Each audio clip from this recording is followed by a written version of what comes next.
Aha! I met Moses when he was my tech specialist at Staples. As you can see, he didn't care really about combing his hair, but by gosh, he's extremely talented at fixing computers, getting rid of viruses, all that kind of tech work. When Staples closed, both of us stayed in town. Moses went on to develop his skills as an independent businessman, but even more, he developed skills as a drone operator and is specialized in a Facebook group he created called Routt County Eagle Eye, one of the fastest growing Facebook groups in Colorado. You're seeing some of the clips of his work now that I've compressed. He's also been profiled on the news in an important rescue operation earlier this year. I've been flying this drone for 3 years now. This is drone number 4. Moses Mikaelyan has captured many gorgeous vistas with his drone. He says they have many beneficial uses, from helping analyze crops to search and rescue. He used his drone last week to search for a missing man and found the victim's car overturned in a steep ravine. For his efforts, Moses even received a Medal of Appreciation from the Oak Creek Police. On the face of it, Moses is a model immigrant, a man who came in and did everything right. This is his story. Moses Mikaelyan Yep. is telling me his life story. Why'd you come to America? You know, there's a lot of countries in the world. What made you want to come here? So I came to America because literally I'm an anchor baby that was born outside the country. Now my dad was obsessed with America ever since I can remember. He taught himself English and he taught myself English. Like since I was 6 years old, he taught me English. By the time I was 14, I could speak English. And he never knew English, so he taught himself and then he taught me. So that was his goal. Now, we never, unfortunately, I grew up in a war zone. I was born in Armenia in 1986, where in 1988 the war broke out between Armenia and Azerbaijan, which is our next door neighbor, who's also a large Muslim country. So there's been constant wars throughout history. So my family fled from that war over to Bulgaria. What war drove Moses and his family out of their home? Well, it's called the Nagorno-Karabakh conflict. Extremely well documented, though I'd heard nothing about it. After all, I'm an American.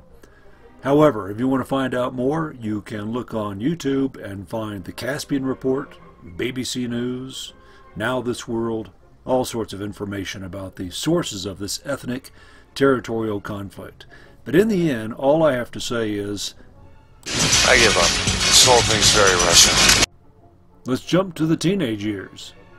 And when I was 19 years old in Bulgaria, just out of high school, I met this individual from Steamboat Springs, Colorado, who was a geologist working on oil rigs over in Bulgaria. And at the time I was 19 years old, already a computer expert professional working on computers, and I was also a translator for this specific company because I speak 4 languages. Back up just a second. So you never had any actual experience in America except for, say, movies and your dad's infatuation. Exactly. So all my understanding of America was everything I got from watching South Park on Cartoon Network and all the Hollywood movies.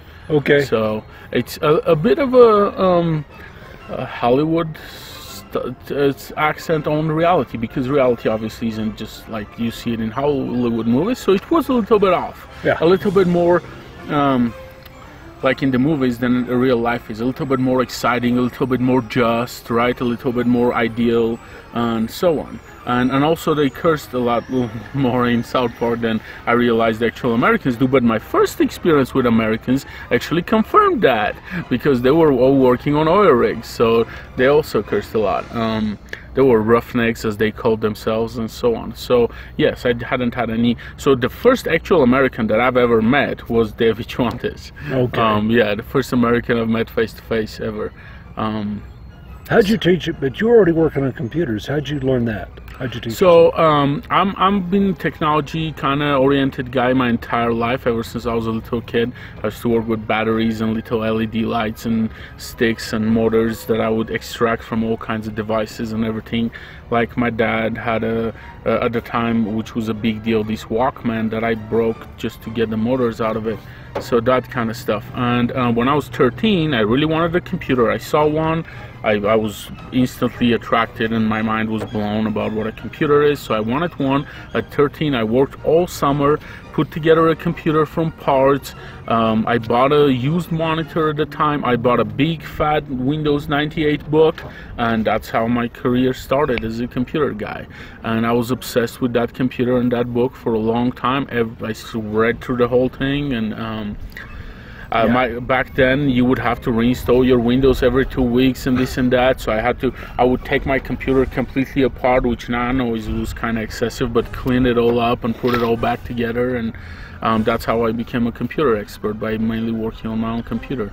So yeah, between 13 and 19 I had become an expert. And that was my training too. And so yeah, that's how I learned the computer stuff.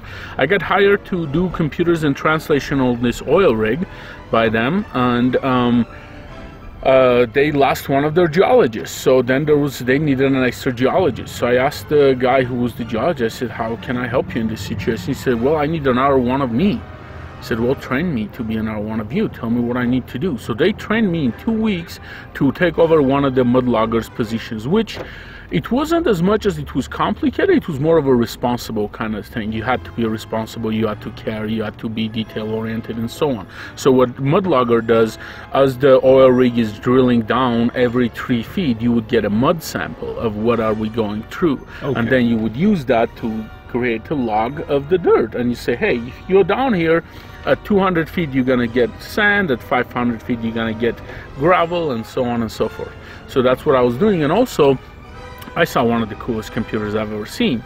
This thing created in Grand Junction, Colorado, called the Red Box, which is a big computer with spectrometers in it that would burn a gas, analyze the spectrum of light coming out of the gas, and tell you what kind of gas it is. What at the time just blew my mind. I'm like, well, that's one of the coolest things I've ever seen. So I was obsessed instantly with those red boxes, with the gas, with the drilling, with that company. So yeah, so that's where I started the job. After about 9 months or 8 months or so, when the project was over, everybody was leaving, they said, hey, if you want to go to college, we will sponsor you to come to the US and go to college if you agree to work for us afterwards.